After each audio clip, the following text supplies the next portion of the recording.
and and the mighty men who were true to David go on with this plan because they knew it was wrong. And then Nathan goes to Bathsheba and lets her know what's going on and is telling her, let me give you some counsel so you can save your life and save your son Solomon's life. Because usually when you have someone that is trying to take the throne of someone, you have an enemy. And when you're trying to take the throne, you have to get rid of that enemy. Because I don't know if you've seen movies like Game of Thrones or anything like that. Whenever you have someone try to take the throne, they usually have the people who were a threat to that throne executed. So that's the situation that we have going on right now. And the reason that we have this going on is because Adonijah is just trying to take control.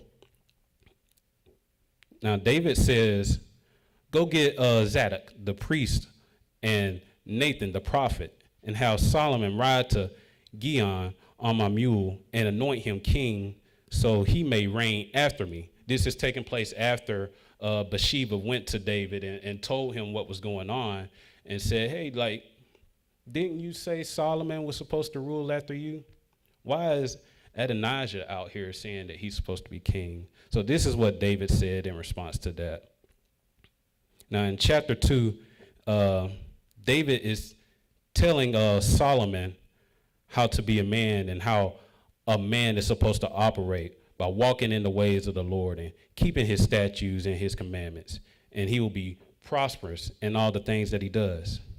And then he tells Solomon to remember what certain people did and to use wisdom and how to deal with them. And at the end of chapter 2, we have Adonijah coming back and asking Bathsheba if she would see if Solomon would give him Abishag, the Shunammite woman that was with David. And that's crazy because at this point, Solomon is establishing his rule, and Adonijah wants to make a last attempt to make a claim to the throne by taking Abishag, who was with David, thinking that he would have a legitimate claim to the throne.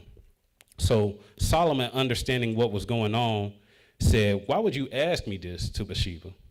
And you might as well ask for me to give him the kingdom as well.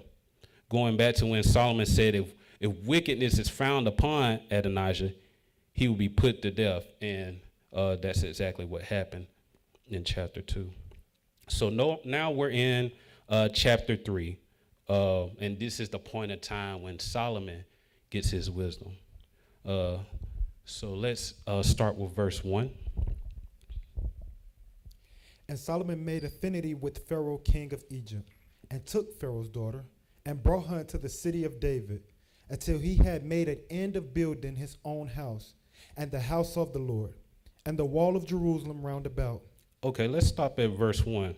So we got some things to unpack here in verse 1. So it begins with how Solomon made an alliance with the Pharaoh, the king of Egypt, and married the Pharaoh's daughter. Does anybody believe that God told him to do that? No. He didn't. What he did was an arranged marriage. This was a political marriage, trying to have some influence or power within the nation. In this time, it wasn't uncommon for people to have these political and arranged marriages because you would have a lot of different cultures arrange marriages to protect their place in society and maintain the status quo or have resources. And for what Solomon did, this was a political marriage in between kings and power in this time.